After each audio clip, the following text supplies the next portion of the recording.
ETF index mutual funds నేర్చుకుని stock మార్కెట్లో రాణించాలనుకుంటున్నారా? వెంటనే ఈ నెంబర్కి కాల్ చేయండి. నమస్కారం. ఈరోజు కార్తీక పురాణం 27వ అధ్యాయంలోకి ప్రవేశించాం. అయితే ఈ రోజున కార్తీక సోమవారం ఆఖరి సోమవారం కాబట్టి ఈ ముందొచ్చిన 3 సోమవారాల్లో కానీ లేదా పౌర్ణమి నాడు కానీ ఆచరించలేకపోయినటువంటి పుణ్యకార్యాలని ఈ రోజున విశేషంగా చేసుకోవచ్చు. పగలు ఉపవాసం ఉండి సాయంకాలం భోజనం చేయటము, ఎవరైనా బ్రాహ్మణోత్తముడికి మనము మోయనివ్వటం కానీ స్వయం పాకం ఇవ్వటం కానీ చేయొచ్చు. దీపదానాన్ని నిర్వహించుకోవచ్చు. ముందు రోజుల్లో చేయలేకపోయినటువంటి 365 ఒత్తులని వెలిగించదలుచుకున్న వాళ్ళు ఈ చివరి సోమవారం నాడు ఆ ఒత్తుల్ని వెలిగించుకునే కార్యక్రమం కూడా చేసుకోవచ్చు. సత్యనారాయణ వ్రతము, కేదారేశ్వర వ్రతము ముందు కుదరనిది అది కూడా ఈ రోజున చేసుకోవచ్చు. మేము ఈ వెసులుబాటుని బట్టి చేసుకోండి. అయితే మనం ఎక్కడున్నాము? అంబరీషోపాఖ్యానం చెప్పుకుంటున్నాం. విష్ణుమూర్తి దూర్వాసుడితో పలికిన మాటలు, తర్వాత అతను దుఃఖంతో అంబరీషుడు ఒక రకమైన స్పృహ లేని ఒక నిశ్చేషితమైన స్థితిలో ఉన్నప్పుడు అక్కడ ఆగింది. అక్కడి నుంచి చూస్తున్నాం. ఇప్పుడు ఈయన ఏమన్నాడు? విష్ణుమూర్తి భగవంతుడైన పురుషోత్తముడు దూర్వాసుడితోటి చెప్పాడు, ఇన్ని శాపాలు ఇచ్చావు, ఇవన్నీ నేనే తీసుకుంటాను అని చెప్పాడు కదా. స్వభక్త పాలన దీక్షాతిశయాన్ని ప్రకటిస్తూ ఇట్లా అన్నాడు. ఏమన్నాడు? దూర్వాస, అంబరీషుని గురించి ఇచ్చినటువంటి శాపాలు నాకు చాలా సంతోషాన్ని కలగజేస్తున్నాయి. ఈ శాప జన్మముల వల్ల నాకేమీ కష్టం లేదు. నీ వచనము వేదతుల్యము కనుక దాన్ని సత్యముగా చేయవలను. అట్లు కాని ఎడల బ్రాహ్మణ మర్యాదకు భంగమే కలుగును. ఇట్లు భంగము కలిగినంతలో నాకు అదే శాపమగును గాని అటు ఇబ్బంది లేక ఆనందం కలిగింది. అంటే ఏమిటంటే బ్రాహ్మణ వాక్యం నిజమయ్యి తీరాలని భగవంతుడే భావిస్తాడు. ఈ కథల్లో కొన్ని ప్రత్యేకమైన విషయాలు తెలుస్తూ ఉంటాయండి. కలియుగం వచ్చేసింది, మనం యుగాంతానికి దగ్గరలో అంటే చివరి పాదంలోకి వచ్చాము అనుకుందాము. కొనసాగబడి అయిపోయింది అనుకోండి, ఇంకా జరుగుతూ ఉంటుంది. మనము ఈ బ్రాహ్మణ గౌరవం అంటే బ్రాహ్మణుల్ని ఇతరులు గౌరవించటం కంటే బ్రాహ్మణులే తమ గౌరవాన్ని తాము కాపాడుకోవాలి. భగవంతుడికి బ్రాహ్మణ వాక్యం నిజం చేయాలని ఉంటుంది. ఈ బ్రాహ్మణుడు అంటే జన్మచేతనే కాదు, క్రియల చేత కూడా ప్రతి వ్యక్తి బ్రాహ్మణ విధానాన్ని అవలంబించాలి. సంధ్యావందనం మానకూడదు, పూజా విధానం మానకూడదు, స్వధర్మ నిధనం మానకూడదు. అప్పుడు ఆ వాక్యాలకి విలువ, మర్యాద, ఆ జాతికి గౌరవము లభిస్తాయి. అదే పురాణంలో చెప్పబడుతుంది. ఇదేదో ఎవరు కాసేపు విని వదిలేయటానికి కాదు, ప్రతిసారి స్వధర్మాన్ని మనకి మనం ప్రశ్నించుకుని దాన్ని సరిచేసుకోవటానికి చెప్పబడింది.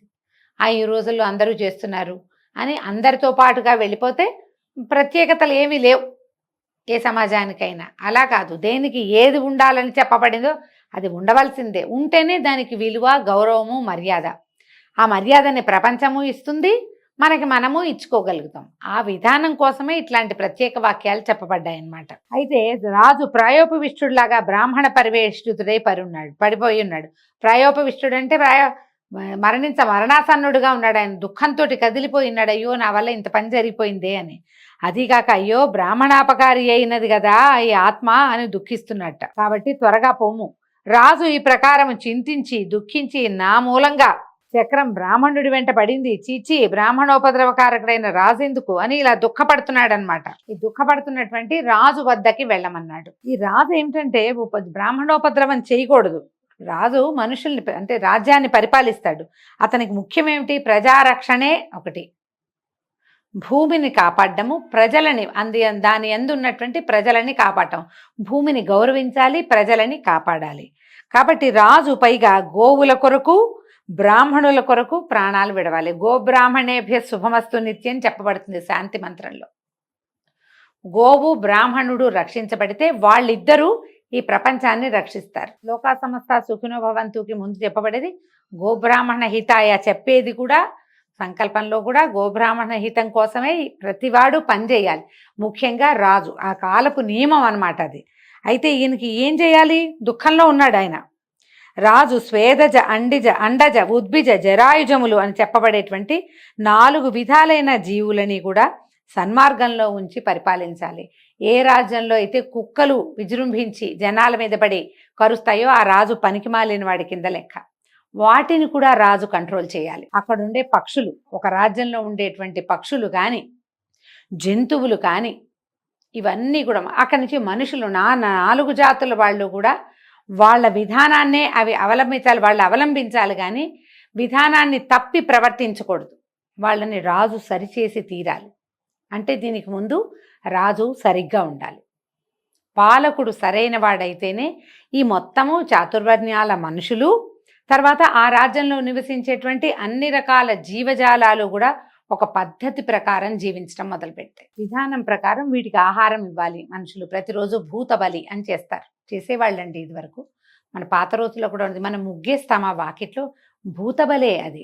ఇప్పుడు మనం సున్నం కలిపి నానా రకాల రంగులు కలిపి ఇన్ని రకాల ముగ్గులు వేస్తున్నాం. కానీ పూర్వం ఏం చేసేవాళ్ళు, బియ్యాన్ని మెత్తటి పిండిగా పట్టించి ఆ పిండితో వాకిట్లో ముగ్గేసేవాళ్ళు. దానివల్ల ముగ్గు వల్ల ఇంటికి రక్షణతో పాటు ఈ వాకిళ్లలో తిరిగేటువంటి చీమల్ లాంటి జంతువులకి, అదే చిన్న చిన్న ఆ క్రిములకి లేదా ఆ చిన్న జాతులకి ఆహారంగా ఉండేది.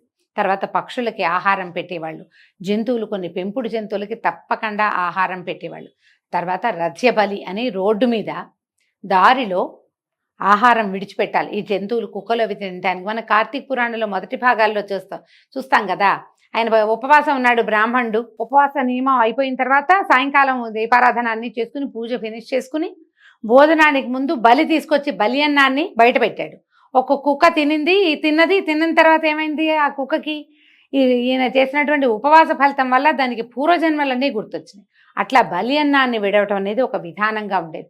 ఆ సందులో ఒక దారిలోనో ఒక రోడ్డు మీదో ఒక వీధిలోనో ఉన్నటువంటి జంతువులకి ఆహారం ఇవ్వడము రాజు బాధ్యత కాదు, ఆ దారిలో ఉన్న వాళ్ళందరి బాధ్యత. వాళ్ళంతా ఆహారాన్ని పెట్టేవాళ్ళు. అవి తిన్నటువంటి కుక్కలు కానీ, పిల్లులు కానీ, కాకులు కానీ, పిచ్చుకలు కానీ అవన్నీ కూడా ఏంటి, ఒక పద్ధతి ప్రకారం నియమంగా వచ్చి జీవించడం తెలుసుకునేవి.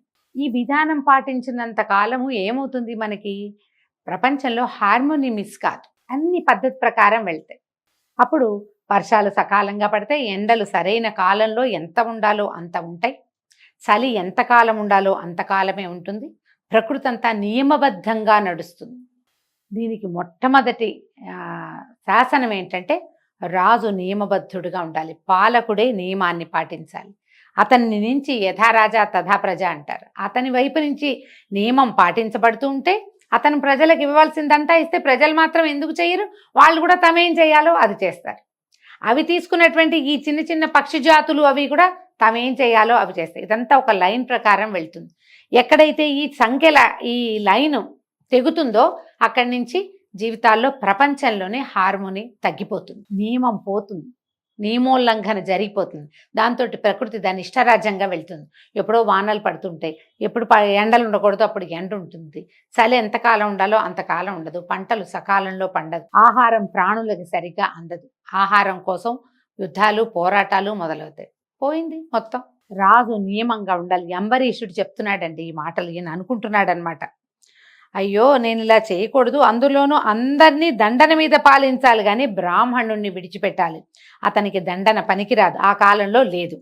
బ్రాహ్మణుని సత్యధర్మరతులు లోభ దంభ శూన్యులు ఒక బ్రాహ్మణులే తప్పు తెలుసుకుని దండించాలి. ఒకవేళ వాళ్ళల్లో ఎవరైనా తప్పు చేస్తే, బ్రాహ్మణ సమాజంలో ఇది వరకు వీళ్ళంతా దేవతలుగా ఉన్నారని కాదు, అప్పుడు కూడా జరిగేవి ఏవో పొరపాట్లు, మానవ తప్పిదాలు జరిగినప్పుడు రాజుకి దండనార్హత లేదు. అసలు బ్రాహ్మణుల్ని విచారించే అర్హత రాజుకు ఉండేది కాదు. ఆ కాలంలో బ్రాహ్మణులే వాళ్ళలోనే పెద్దవాళ్ళు కూర్చుని వాళ్ళు దండన విధించుకునేవాళ్ళు. తర్వాత బ్రాహ్మణుడు పాతకం చేసి ప్రాయశ్చిత్తం చేసుకొనని పక్షమందు అతనిని బ్రాహ్మణులు వపనము, ధనము హరించుట, స్థానభ్రష్టత్వము మొదలైన దండములతోటి దండించేవాళ్ళు. ఏం జరిగేది, ఒకవేళ వాడి ప్రాయశ్చిత్తం ఇది చెయ్యాలి అని చెప్పేవాళ్ళు, అతను వినలేదనుకోండి, అప్పుడు ఏం చేశారు, గుండు చేయటం, అతనికి శిరస్సు వపనం చేయటం అంటే తల జుట్టు కేశఖండనం చేయటం అన్నమాట. ధనాన్ని తీసుకోవటం, అతని డబ్బుని హరించి బ్రాహ్మణ సమాజంలో కలిపి పెట్టుకునేవాళ్ళు. స్థానభ్రష్టత్వం, అతన్ని తమ ఊరి నుంచి తొలగించేవాళ్ళు. రేర్గా జరిగేవి కానీ ఇలా జరిగేది కానీ రాజుకి దండనార్హత లేదు. బ్రాహ్మణుడు దుర్మార్గుడై హింస చేయుచున్నను వానిని రాజు దండించరాదు.